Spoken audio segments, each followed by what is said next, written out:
할렐루야. 맛있는 게 온라인 예배 드리신 여러분을 주님의 이름으로 환영합니다. 부활주일이 끝나고 다시 요한복음 말씀을 나누려고 합니다.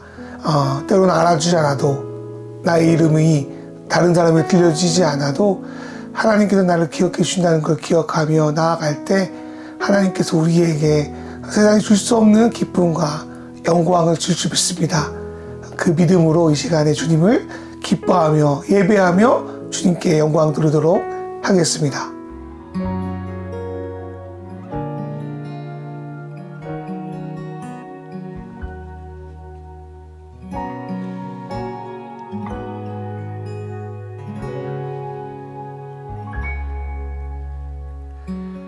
험한 삶이라 여겼던 우리 인생은 한 사람이 짊어진 십자가로 변했네.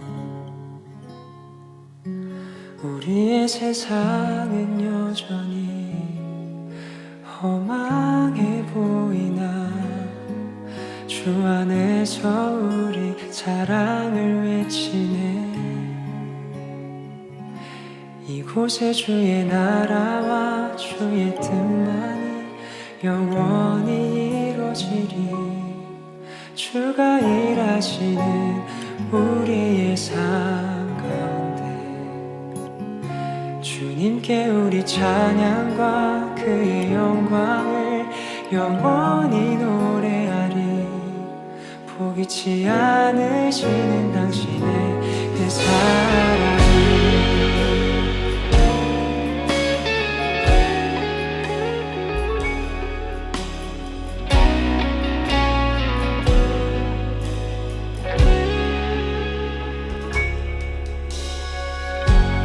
험한 삶이라 여겼던 우리 인생이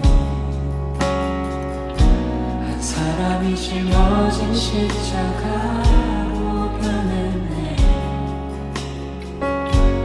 우리의 세상은 여전히 험하게 보이나 주 안에서 우리 사랑을 외치네.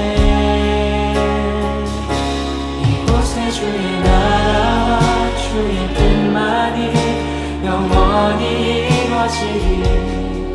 주가 일하시는 우리의 삶 가운데 주님께 우리 찬양과 그의 영광을 영원히 노래하리.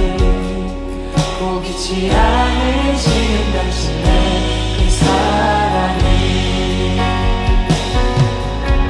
주의 나라와 주의 뜻만이 영원히 이루어지리. 주가 일하시는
그 좁은 길로 가기 원하네. 그 깊은 길로, 그 깊은 길로 가기 원하네.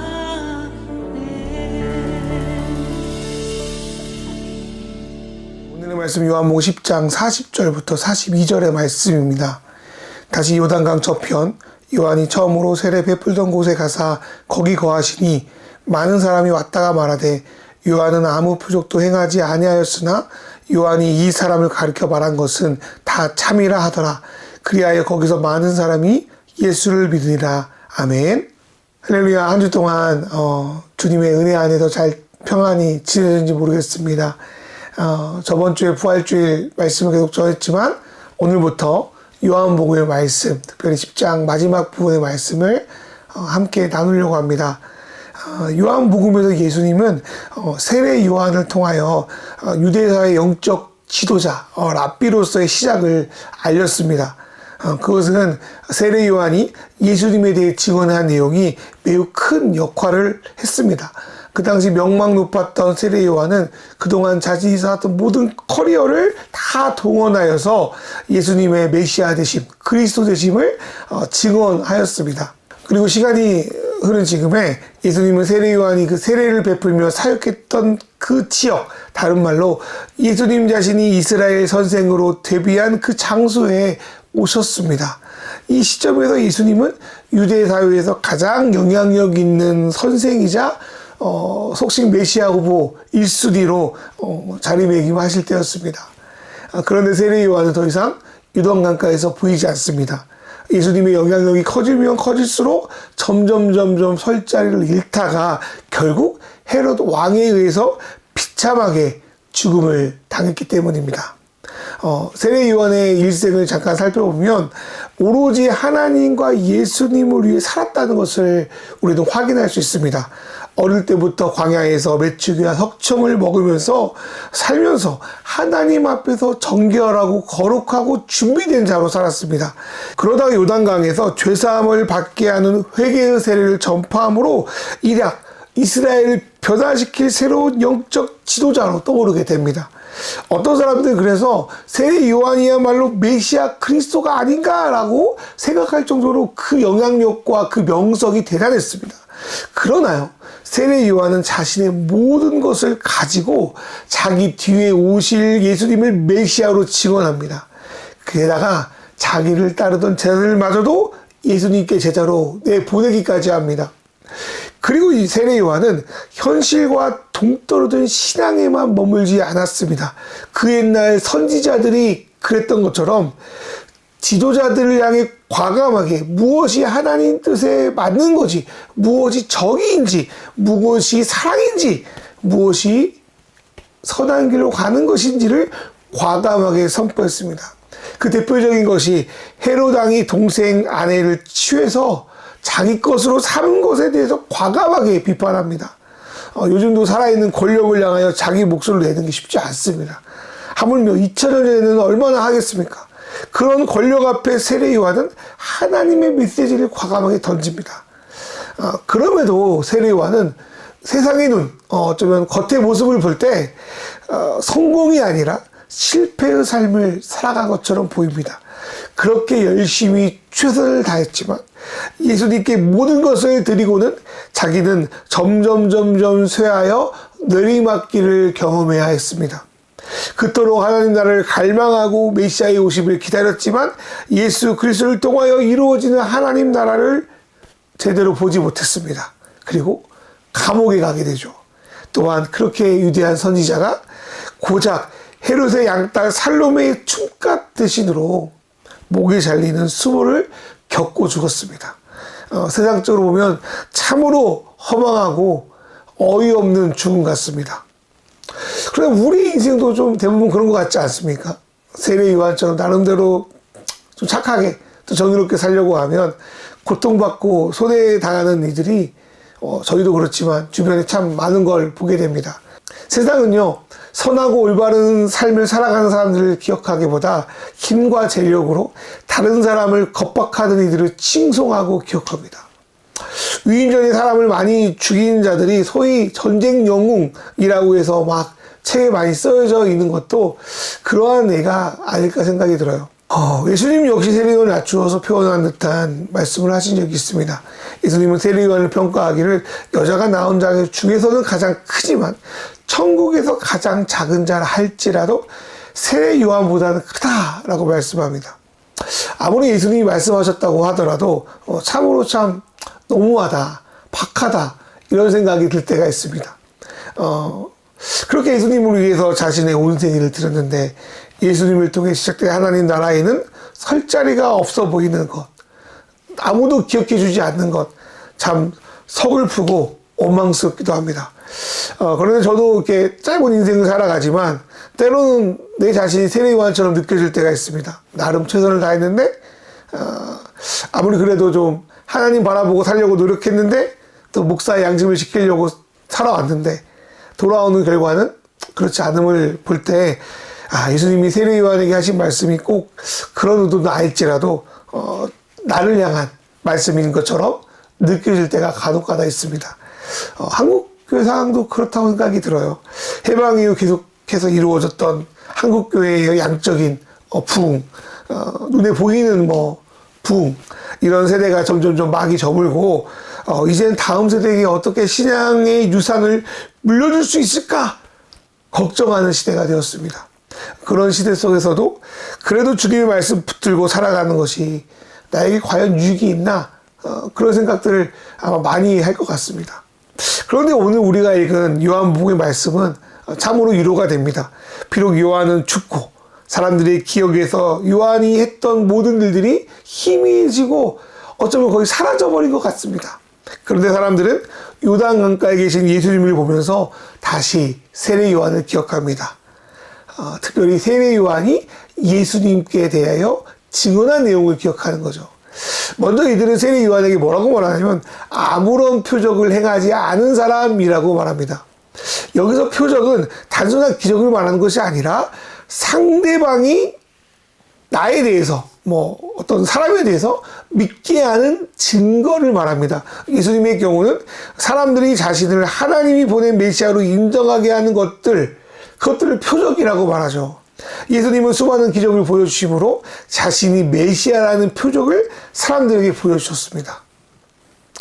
그러나 세례 요한의 사역 내에 사람들은 아무런 표적을 보여주지 않았다고 평가합니다.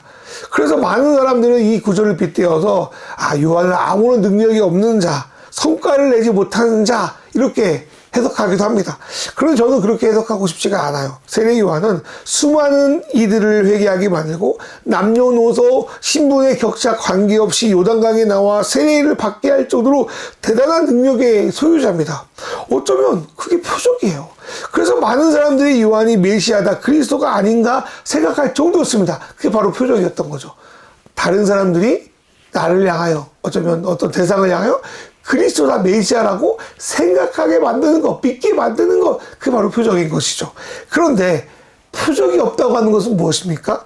자기에게 나타난 모든 능력과 권세, 자기가 표적으로 활용할 수 있는 것들조차도 예수님을 증언하는 표적으로 다 드렸기 때문입니다. 다 사용했기 때문입니다. 여러분, 남에게 돈을 빌려주면 나에게 돈이 없잖아요. 마찬가지로 예수님께 자기 것들을 드리니 자신을 드러낸 표적이 요한에게는 남아있지 않았던 겁니다. 그래서 사람들은 요한이 했던 것이지만 그것조차도 예수님의 것, 예수님이 하신 것이라고 기억하는 것이죠. 마치 우리 동화책을 보면 모든 것을 친구에게 주는 아낌없이 주는 나무같이 자신의 모든 것을 필요한 이들에게 준 행복한 왕자같이 요한은 예수님을 위해서 자신이 휘하여지고 사라지는 것을 감내해냈습니다. 여러분, 그리스도인이라는 것이 무엇입니까? 그리스도를 따라 사는 사람들, 그리스도를 전하기 위해서 이전의 나를 죽이고 예수로 살아가는 자들, 이런 자들이 그리스도인 아닙니까? 예수를 위해서 자신이 잊혀지기를 감당하는 자들, 이런 사람들이 진짜 그리스도인 아닙니까? 그러나 이 시대의 소위 성공한 그리스도인들을 살펴보면 자신을 통하여 예수를 드러내는 것이 아니라 예수를 가지고 자기를 드러내는 일에 더 최선을 다하는 것 같습니다. 그렇다고 해서 자기가 유명해지면 뭐합니까? 내 삶의 목표이신 주님을 전하지 못하면 그게 어떻게 그리스도인이겠습니까? 그러나 세례 요한은 달랐습니다. 예수님 말씀대로 그는 하나님 나라의 가장 작은 자보다 못한 자, 다른 말로 이름이 완전히 지워진 엑스라 같은 역할을 합니다. 그는 누구보다 예수님에 대해 수고했으나 사람들은 모두 그를 잊었습니다. 그런데 예수님은 그의 삶을 잊지 않았습니다. 그의 수고를 기억하셨습니다. 오늘 말씀을 보니까 예수님은 세례 요한이 세례를 베풀었던 바로 그 장소에 가셔서 거기 거하십니다. 그것은 우리가 사랑하는 사람과 추억이 서려 있는 장소에 가는 것처럼 예수님도 세례 요한을 추억하고 계신 겁니다. 그리고 사람들은 예수님의 그 행동을 통하여서 잊혀졌던 세례 요한, 그것도 자신들에게 예수님이 메시아라고 모든 것을 다 직언한 세례 요한을 비로소 떠올립니다. 그러면서 그때는 몰랐지만 세례 요한이 예수님에 대해서 전한 것은 모두 참이다 라는 것을 이 사람들은 깨닫습니다. 비록 세례 요한에 대해서는 까먹었지만 세례 요한이 예수님께 대하여 증언한 내용이 예수님이 요단강에 거니시는 것을 보면서 다시 한번 기억이 난 것이죠. 그리고 그렇게 떠올려진 세례 요한의 삶과 메시지는 사람들이 다시 예수께 돌아가 예수를 제대로 믿게 하는 데까지 나아가게 됩니다. 이 시대 많은 사람들에게 사랑받는 사람들은 연예인이 아닐까 생각이 듭니다. 그런데 이들이 가장 두려워하는 게 뭐냐라고 했더니 그것은 사람들에게 잊혀지는 것이라고 합니다. 잊혀짐을 무서워하는 것은 연예인들만은 아닙니다. 특별히 어느 집단의 리더들은 더 잊혀짐을 두려워하는 것 같습니다. 그래서 그 옛날 만리장성 피라미드 쌓은 것부터 지금에 이르기까지 그렇게 건물을 짓고 어떤 공적비를 세우는데 목숨을 거는 것 같습니다. 건물을 통하여 자신의 이름이, 자신의 공적이 계속 남아있길 바라는 것이겠죠. 그런데 이러한 공적들이 가장 중요한 하나님 나라에 남아있냐고요. 제가 볼 때는 그렇지 않습니다. 어리석은 건축자들은 자기의 이름으로 화려하고 거대한 재료로 자기를 위한 건물 공적들을 세우다가 결국 모두 불에 타 버리게 될 것입니다. 그러나 예수를 기초로 세우는 자들, 볼품이 없어 보이고 혹 보이지 않는 것 같아도 그것은 예수님이 기억할 뿐 아니라 그 안에 얼마나 고귀한 보석이 있는지를 모든 사람들이 반드시 언젠가는 알게 될 거라고 저는 믿습니다. 그러니 사랑하는 여러분, 저를 포함해서 보이는 거 인정받는 것에 여러분 목숨을 걸지 마셨으면 좋겠습니다. 저와 여러분의 중심이 그리스도께 있다면 우리의 인생은 이미 가치 있는 삶입니다. 세례 요한처럼 자기가 섬겼던 이들에게 잊혀진 자 하더라도 그 사람의 삶을 통하여 많은 이가 예수를 기억하고 있다는 것 자체가 얼마나 큰 축복인지 모르겠습니다. 사람들에게 기억되고 하나님께 기억되지 않는 무명한 인생이 아니라 사람들에게는 잊혀질지라도 하나님께 기억되는 그런 사람들이 되길 축원합니다. 비록 나를 위한 표적은 남아있지 않지만 또 예수를 향한 표정이 우리 삶에 남아서 내가 아닌 예수를 증언하고 나타내는 그런 인생을 살아갔으면 좋겠습니다. 그리고 예수님께서 그런 인생을 무엇보다도 귀히 여기시고 기뻐하고 계심을 믿고 나아가는 저와 여러분 되시기를 주님의 이름으로 축복합니다. 이 시간 기도하도록 하겠습니다. 하나님 아버지, 나를 높이기 위한 표적을 구하는 것이 아니라 예수 그리스도의 영광을 드러내는 표적을 드리는 삶을 살아가게 하소서. 세상에서 잊혀지고 낮아지는 것에 마음을 두지 않고 예수께서 나를 기억하고 계심을 믿고 나아가게 하소서. 하나님이 창조하신 이 세계가 인간의 죄로 인해 시듬하고 있습니다. 하나님의 청지기로서 환경을 지키며 살아가게 하시며 우크라이나의 전쟁이 그치고 아픔이 치유되게 하소서. 이 시간 같이 통성을 기도하겠습니다. 오 하나님 아버지,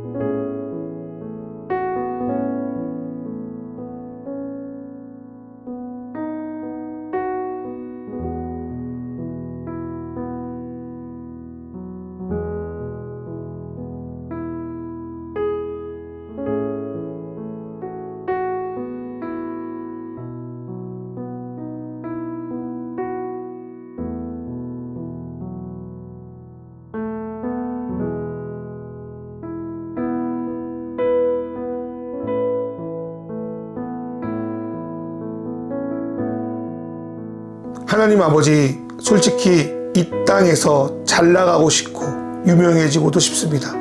그러나 그 모든 것이 예수님을 증언하는 것보다 귀하지 않음을 고백합니다.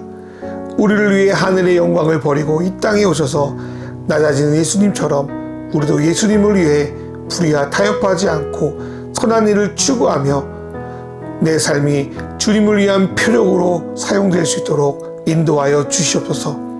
우리가 눈으로 보는 세상은 참으로 안타까운 뿐입니다.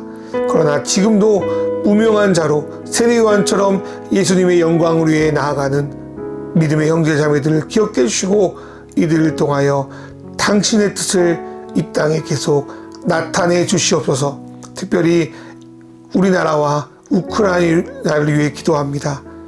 환경 파괴로 멍든 지구를 다시 회복하는 일에 모두 동참하게 하시고 우크라이나의 전쟁이 그치고 또 그 땅에 또 우리 땅에 주님의 정의와 평화가 회복되게 하소서. 귀한 예물을 올려드립니다. 우리 안에 가장 귀한 보물 그리스도를 늘 붙드는 삶 되게 하시며 예수님께 기억되는 인생 되게 하소서. 예수님의 이름으로 기도합니다. 아멘. 이제는 우리 주 예수 그리스도의 은혜와 하나님 아버지의 사랑과 성령님의 인도하심이 비록 내 안에 아무 표적이 없어도 잊혀지는 것 같아도 예수님께 기억되는 유명한 자가 되길 바라는 우리 마시는 교회 성도들과 이 영상을 통해 예배하는 모든 이들 머리 위에 이제부터 영원히 함께 하시기를 간절히 축원하옵나이다. 아멘.